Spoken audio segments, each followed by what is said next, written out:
beginning actually started for me around start of 2023. No intention of like getting good at sales. I had no intention of ever learning sales. No idea how to talk to people. I had no idea how to build relationships. Then we move on to what I like to call the worst 3 weeks of my life. I couldn't sell a thing. I couldn't book a call. I couldn't close anything. I tried and I tried and I just couldn't do it. Got to a point where I had about £4 in my bank account in Thailand. No savings, no security, nothing like that. I was incredibly burned out.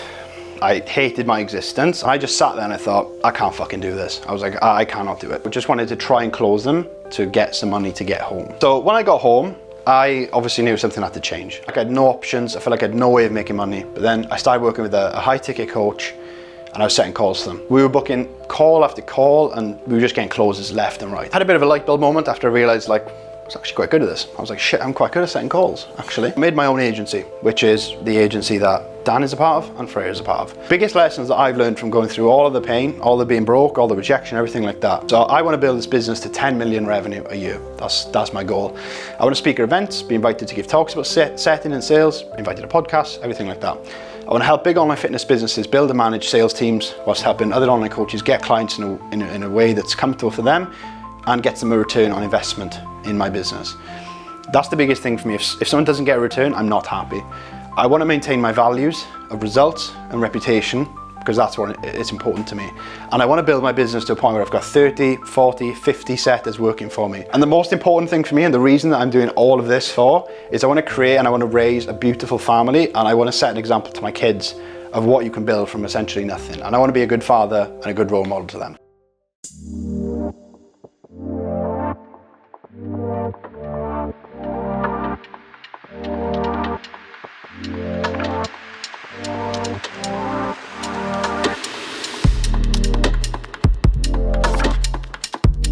Okay, so today we're in Cardiff City Stadium in Cardiff, Wales, obviously. This is my first ever in-person mastermind. Now, this is exclusively for my clients and my team members. So I've got around about 8 people here. The whole point of today, I'm gonna basically just tell them my story of like how I got into sales, how I got so good at what I do. And then what I'm gonna do is I'm gonna break sales down step by step, all the way from the first message to closing the deal and everything in between. And the whole point of today is to install a sales system inside someone's psychology that actually aligns with them. And it works in a way that it actually aligns with their personality, because a large problem that I see, personally, this is my opinion, in the sales space is that a lot of people try to sell in a way that's inauthentic to them. Send 100 DMs a day, handle this objection like this way, say this, say that. And I don't really feel like that's the best way to do sales. I feel like people need frameworks for a start, and they need to sell in a way that aligns with their personality. No two people have the same personality. Some people are bubbly, some people are cold and everything like that. And it's all about selling in a way that aligns with you.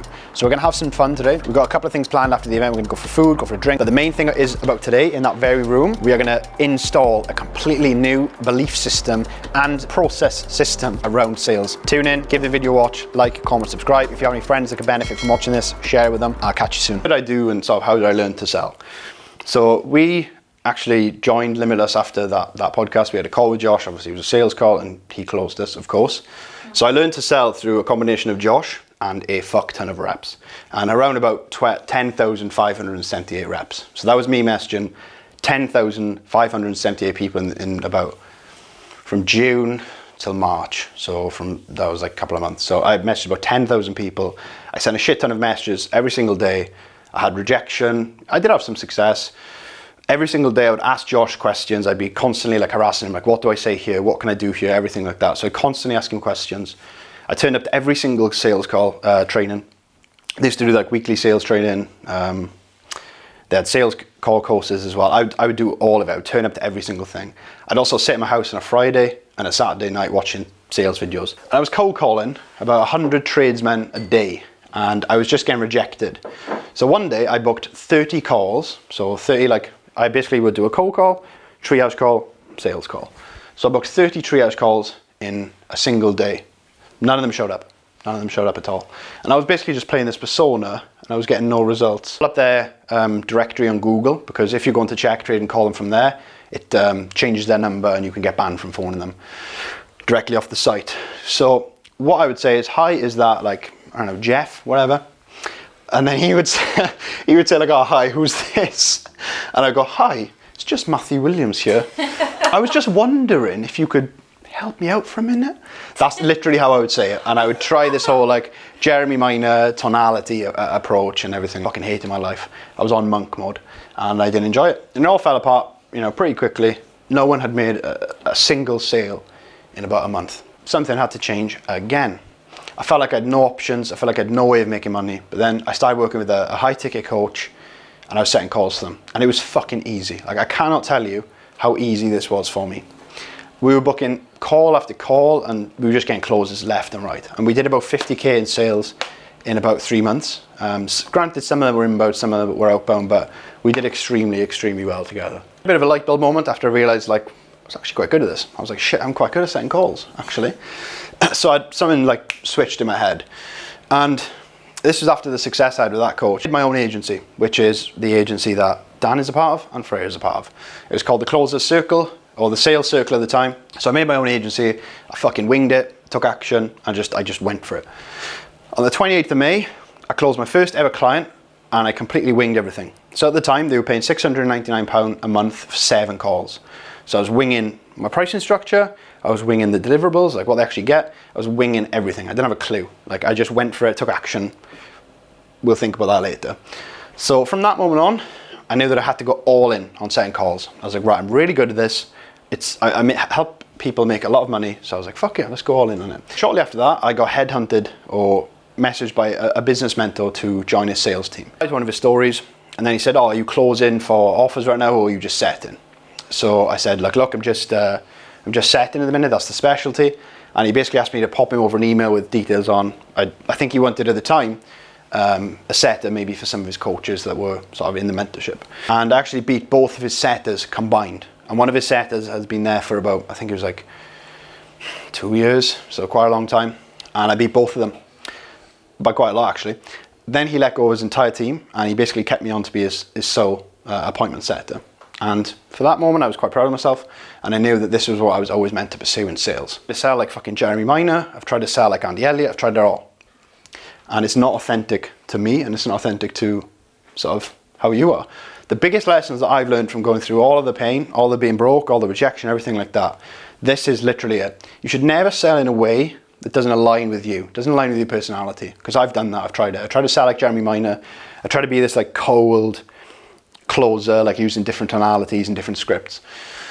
And it just didn't work.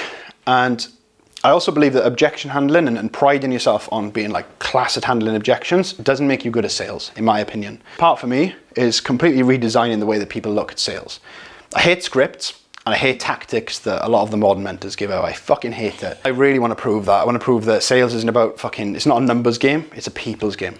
And also what isn't bullshit is selling in a way that's actually authentic to you. And I like to think that I'm living proof of that myself. I don't do any outreach myself. I don't handle objections. Someone either wants to work with me or they don't. My business, in my opinion, is the asset and not the commodity. What does selling mean to you? So we'll start this way and work our way down. What do you think sales is? When you think of sales, what goes through your mind? I feel like selling means to me would be trying to provide a service or like a product to help someone achieve or feel a certain way. Yeah, that's literally it. Okay, so providing a service, product, help someone feel a certain way. Yeah, I think that's it. Okay, I like it. Holly? I'd say the same. Definitely just trying to help someone, make them look at things in like a different way. Mm-hmm. And obviously it's not like people come to you and instantly think about the money. You kind of need to take that away from them and try and give them the value and teach them what I can give you. I think sales is helping people come to a decision. It's guiding them towards an outcome, whether that's selling through a product or a service by asking probing questions and understanding pain points. I like that a lot. Yeah, I'd say the same. It's like helping people realise that their goals, where they want to be, and you have the tool that can get them there. So it's purely understanding what their needs are. If your ability aligns with what their needs are, then it's not a sell, it's just an agreement that makes sense. I see it as a way, as an investment to bring yourself from point A to a point B. So whenever you say sales to like a normal everyday person, there's probably like 3 things that come to mind of sales actually means to me. It's very simple. It's helping people get to a place of self-actualization, obviously helping them realise that they have the potential to do what they want. It's about helping people help themselves, and it's about helping people and getting paid in the process, because obviously for it to be a sale, there has to be a transactional. So why should you listen to me, and why am I standing here telling this? In the last year, I've closed over 100k in sales for myself and other businesses. I've set about, that number needs to go up, but I've sent probably over 150k's worth of appointments. I took my business from 0 to 6 figures in 7 months by practicing exactly what I'm about to preach to you. And 3 days ago, I closed my biggest ever deal that basically had no objections. It was a 3-part close. It was good, and I didn't handle a single objection. Failures, I fucked up tens, hundreds of sales. I've been rejected by every tradesman in South Wales, and I've heard I need to think about it more times than my girlfriend told me she loves me, and she says it quite a lot. And I've basically fucked up, so you don't have to. But the good thing about sales, and the reason I like it so much, is that on every side of it, when you hit pain, on the side of it, other side of it is a lesson. This is me, just for a bit of context, after a fucked up sales call.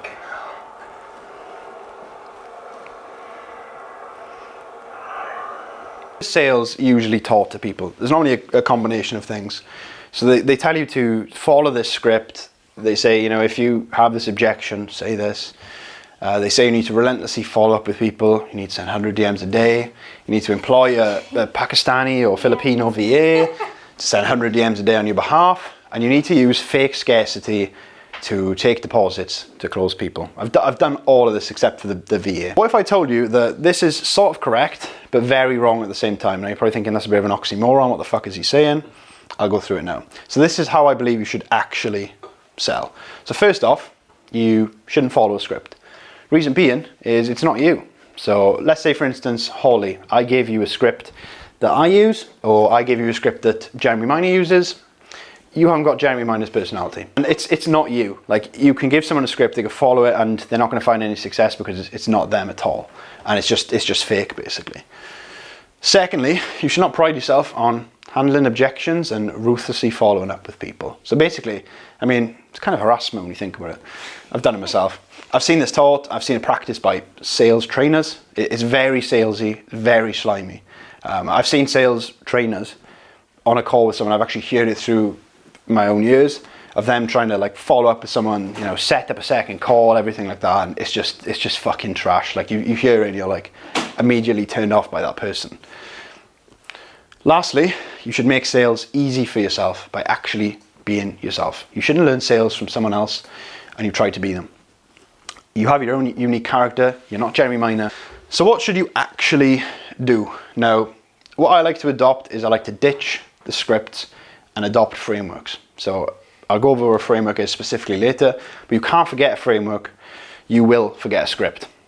It's happened time and time again. You should have a framework that works for you and feels natural, not only on a sales call, but in the DMs as well. And I literally follow frameworks myself. I don't follow a script at all. What is a framework? A framework basically is a set of guidelines that you should use instead of specific scripts.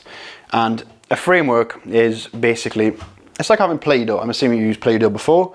You can basically mold it to what you want, your needs, and you can use it to suit the way that you sell and your personality.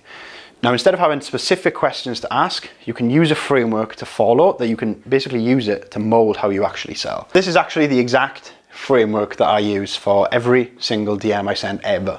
So if I'm ever sending DMs to myself, like if someone's asking me questions, consume enough content of yours, then they're going to trust you. It's like everyone in here or everyone watching, there's probably going to be some people who have consumed enough content to me to think, right, I can trust this guy. Like, you trust me, obviously, because number one, I'm in your account. Number two, you've traveled down to Cardiff, so you obviously trust me.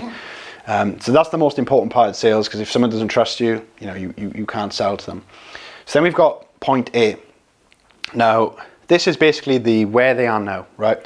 So these aren't questions, they're obviously frameworks. So where are they now? So an example, right? So give me like a conversation that you've had recently, like with someone.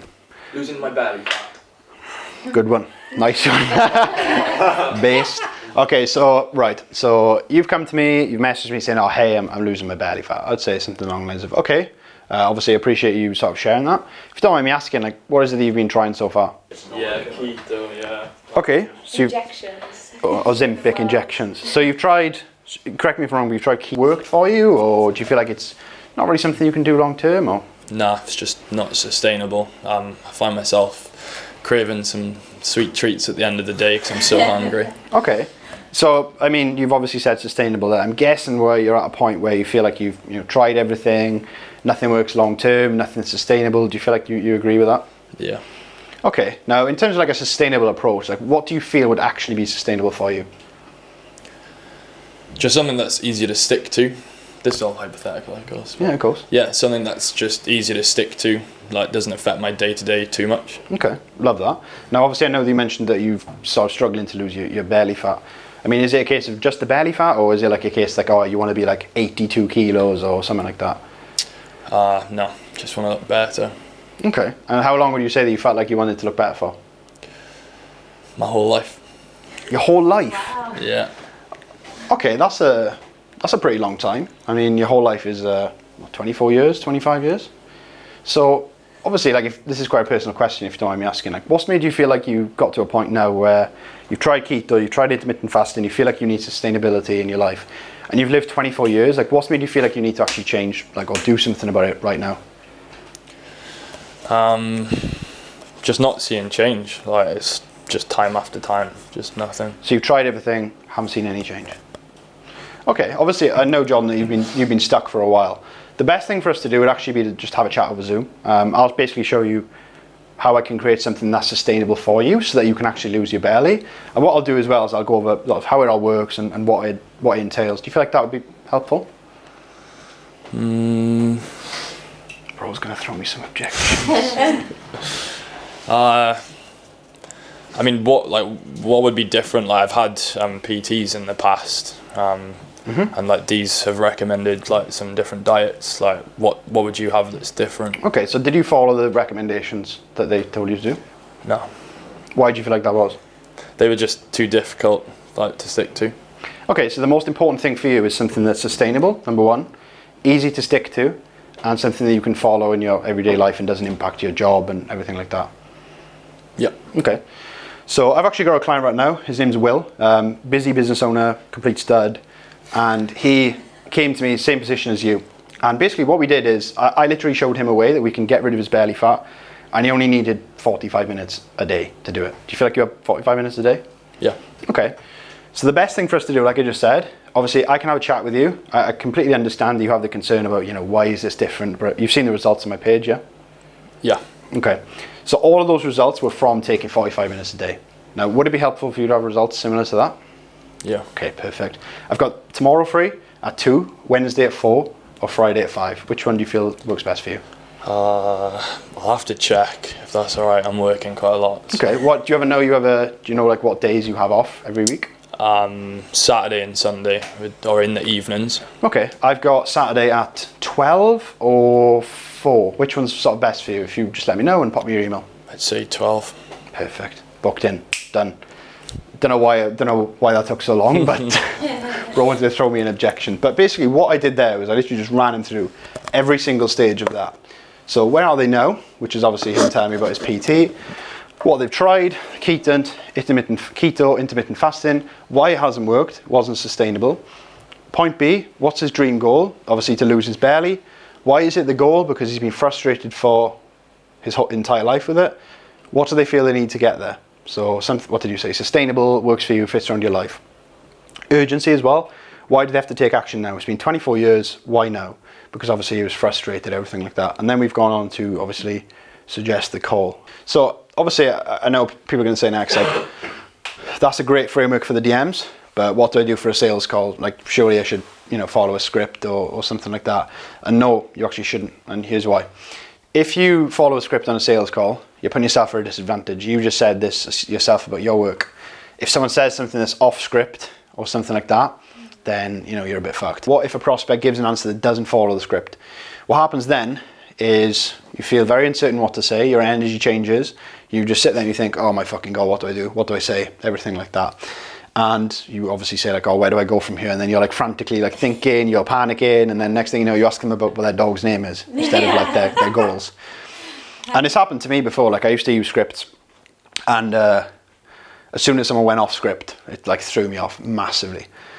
And the problem with the script is it's not malleable. Like you can't mold it to be something, but frameworks are. Script is very rigid and it's difficult to adapt sort of on the fly, like I just said, if someone throws you off a bit. And the entire essence of a framework is that it can be adaptable on the fly. So what's my actual sales call framework? So same thing, exact same thing. Build trust, obviously like that at the start of a sales call, that's like just 1 to 2 minutes of chat. I know some people do like 5 minutes, I don't see the point, just get to it. Straight on the sales call, find out point A, where they are now, literally the same thing in the DMs. Find out what they've tried, why it hasn't worked, what they feel like they need, what's the dream goal, why is that the goal? Reason being, this is a goal. So this is like I want to lose 10 kilos. So you've got this is an emotion. So that's a number or like a weight or something like that. That's an emotion. These are attached. Behind every single goal is an emotion. There's always an emotion behind that goal. What I also say is like, why do they feel like they need to get there? So like I said to you, why do you feel like you need to move out? Why do you feel like you need to get better at sales? Everything like that. And then you've obviously got the establishing urgency part. So why do they have to take action now? So Freya, why do you have to get better at sales now? Like, what is it about now that you're like, fuck, I need to get better at sales?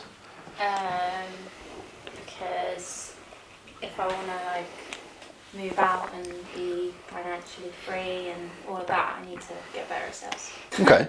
Has something happened that's made you feel like, fuck, I need to move out now? I suppose getting no's on sales and getting rejected made me feel like I should get better at them. Has it made you feel like further away from moving out? Yes. Okay. So we don't want you to continue going further away from your goal. You want you going towards your goal. So obviously that is the urgency. Like, why do they have to do this now? Because if you don't place urgency on something, you can leave it till, later on. How many times have you been on a call and someone's like, oh yeah, I'll start this in the next couple of months? Yeah. If I was shot in the leg and I was in a hospital, I use this example all the time, but if I was shot in the leg, right, or I got stabbed in Cardiff later, touch wood, touch wood, bros like this. If I got stabbed later and I was, bleeding out and they said to me, right, the operation is $1,000 and we can only do it now because the doctor's going home in like 2 hours. Is this something you want to do now? I'm going to say yes, of course, because the pain of staying in the same position is stronger than the pain of not taking action, basically. So that's obviously the reason for urgency. And then it comes down to pitching your help. Holly, what is it that you guarantee or what is it that you sell with what you provide to your clients? So what I sell? Mm-hmm. I know it's obviously coaching and things like that. Yeah, so you'll get your personalised plan. Your personalised plan includes the nutrition and the fitness. But then you also get a call with me each week so you can review how your week's been, how you're feeling, if you're struggling with anything. That's brilliant, obviously, that's a very good service.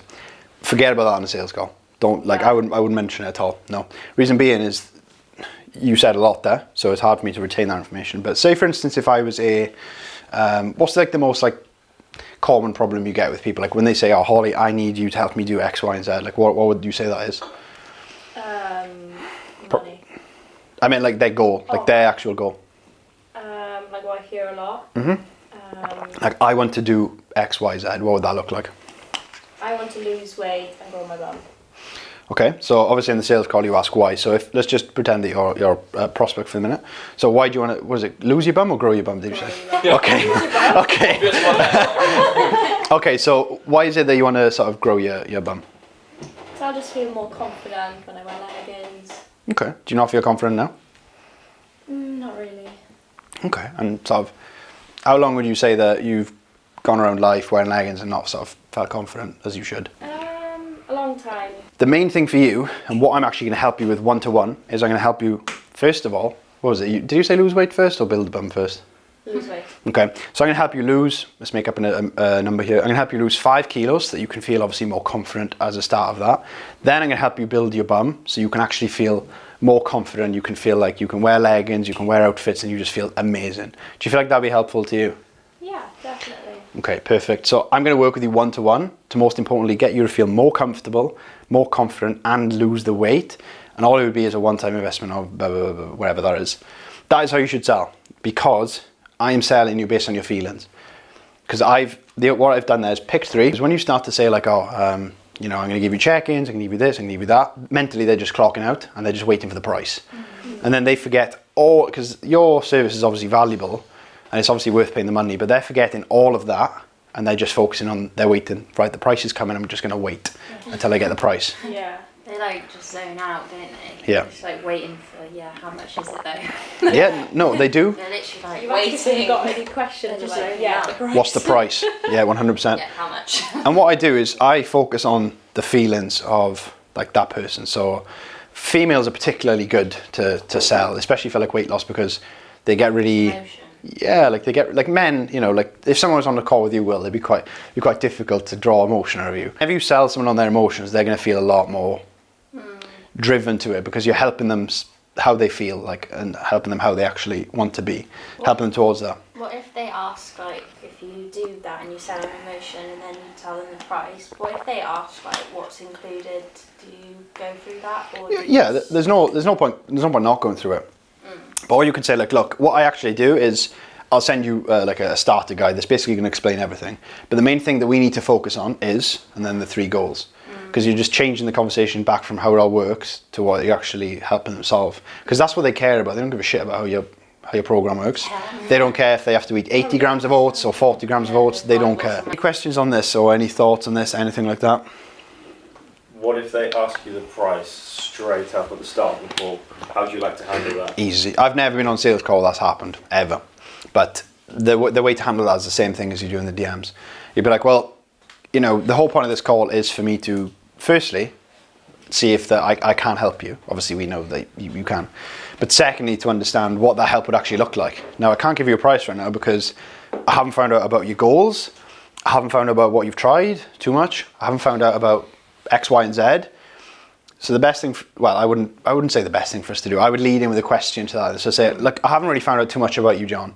Do you mind just sort of explaining to me firstly, we'll go over the price later, what you've tried so far. So you're basically just deflecting the question and then just asking your own.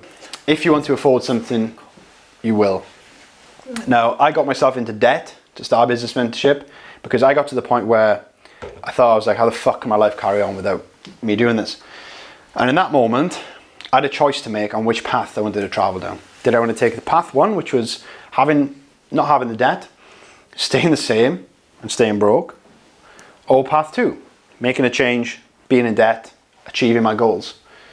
Everyone can access funds to make it work. It's just a case of, do they feel it's valuable enough for them to do that, for them to go through the struggle of accessing money? That's how you handle the financial objection.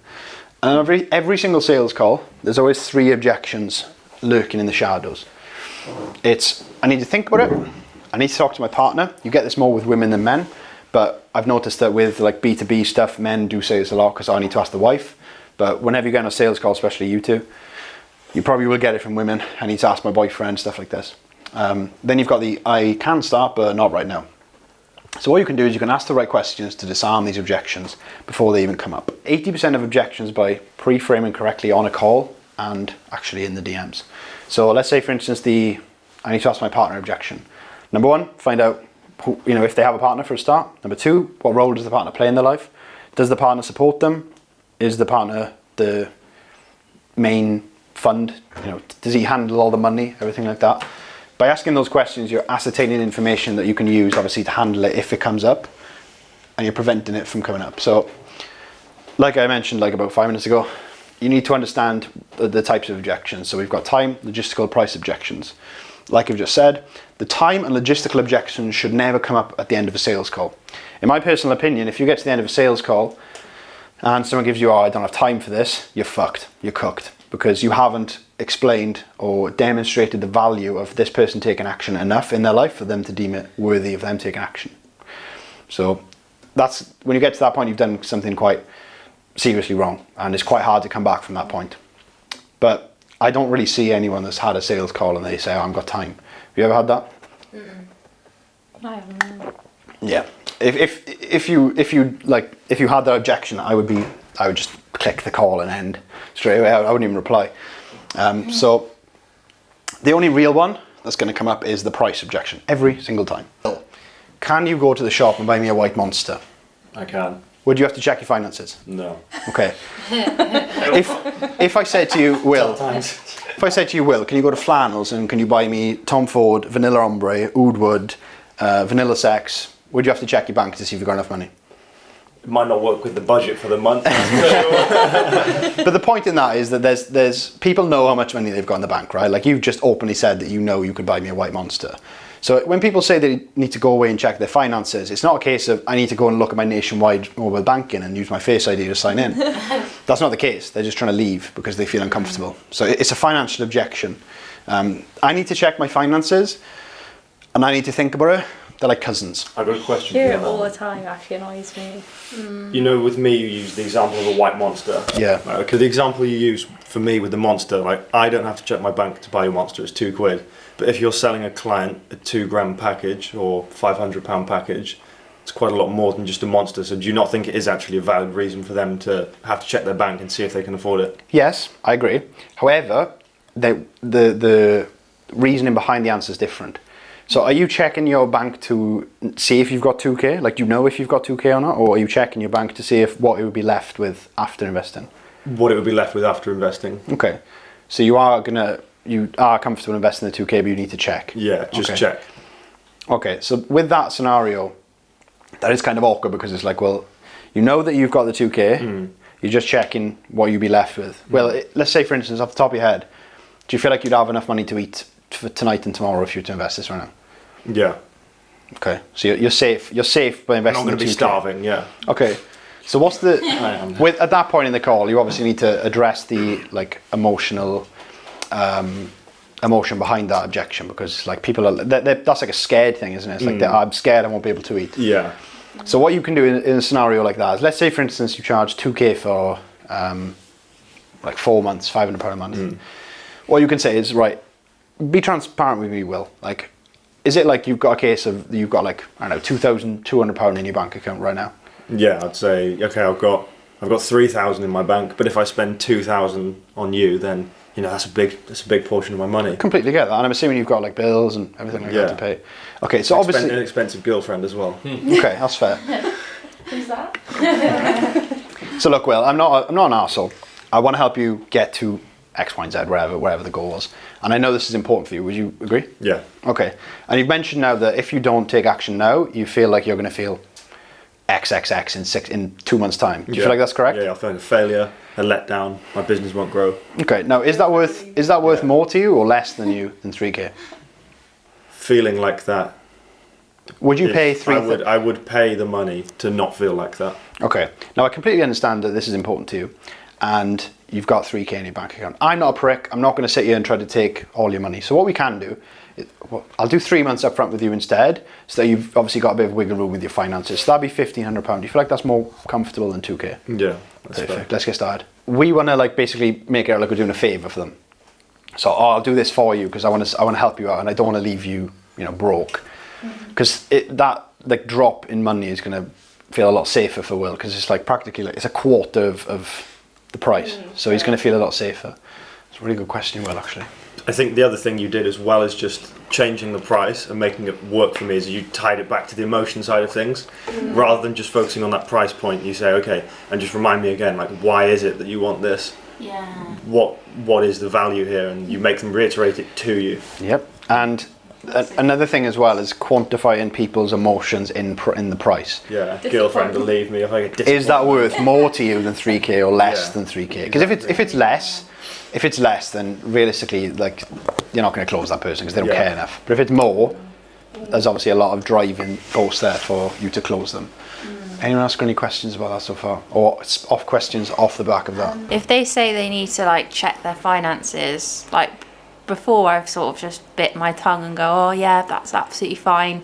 Don't mind you checking your online banking now if you want. Yeah. and then they're like, okay, or they're like, oh no, like I'll have to go away and think about it. But sometimes they genuinely check it on their phone and it works, but then sometimes it's But what are they looking for? the money to pay me. So, okay, so do you know that you've got X amount in your bank now, or do you know that you don't have X amount in your bank? Like, which is it? Well, I know 'Cause what's in my account. What's happened there is that you've got there's lack of information. There's something you're not understanding. There's something that you're not seeing. Yeah. So if someone needs to go away and check their finances, what are you checking for? Like, you checking that you won't be broke after this? Are you checking to see if you've actually got the money? Like, what is it they are checking? Oh, I never asked that. Okay, I'll ask Yeah, but that. isn't that just invading their Not really. privacy? Yeah, that's how it feels anyway. It will feel like that because you haven't done it. So you just say, are you checking to see what you'll be left with or if you've got the money? Yeah, just be like, oh, you know, if you don't mind me asking, because the reason that you say if you don't mind me asking is because that disarms any, like, what the fuck are you asking me that for? But in the moment, Yeah. I just forget to ask this stuff. Well, this is where, like, practice and reps and everything comes in. Framework. I just go, oh shit, what did I say? Yeah, and the thing is as well, is whenever you handle objections, right? So, like, let's say, for instance, it's not you versus the person you're handling objections. It's you and the person. I can't turn my wrist that way. So it's you and the person trying to beat the objection, right? Because it's like a relationship, right? Like, if you have an argument with your boyfriend, your girlfriend, it's not you versus you. Like, it's not you versus you. It's not you versus them. It's you versus the problem. Yeah. So the problem here is they need to. It's not. They don't need to check their finances ever. They need to. They're just uncomfortable about affording it. So It's just a way to get off the cold. yes. Yeah. It's because, like, think of it like this, right? If I came up to you, Holly, and I asked you for money that you know you didn't had, or like, let's say for instance, if you went out for food with your friends to like a really expensive restaurant, and you felt you'd feel uncomfortable financially, you'd want to just get the fuck out of there. It's fight or flight, sorry. Yeah. And the reason that happens is because not affording something is quite an uncomfortable feeling to someone. Yeah. Or, you know, not being left too much money after it. It's quite uncomfortable. But it's all about coming to that, like, prospect side and helping them overcome their own self-doubt and the problem. Well, yeah, otherwise they'll just be in the same situation forever, won't they? Is them being as they are now worth more to them or less than them to £150? That's a question you could ask. Oh, is it? Yeah. Say to them, okay, Mandy, do you feel as if, I know that you mentioned that you felt X, Y, and Z for X amount of years, and, you know, you've mentioned to me in the next 6 months you really want to achieve X, Y, and Z. Do you feel like achieving X, Y, and Z is worth more to you or less to you than £150? For instance, I really want to work with someone and they chuck me a financial objection. I've only ever had 2 objections since I started my business. That's it. So let's say, for instance, I get to a point where I actually want to work with someone. B2B sales is different because there's an ROI on my service and everything like that. But with like B2C sales, I'll just wait. Yeah. Sorry. Just writing down what you just You're all good. With B2C sales, it's all about feelings and it's all about emotions because that's the only quantifiable return they have. So like with fat loss, you know, they spend £150 with you, they're not going to get £450 back. Like, there's no ROI there. You've just got to make their internal, like, emotions mean more to them than that money. So like, is them feeling confident in the Christmas party next year, being able to wear that dress, being able to wear this, being able to wear that, is that worth more to them than the money right now? Because then if it is, they find a way, basically.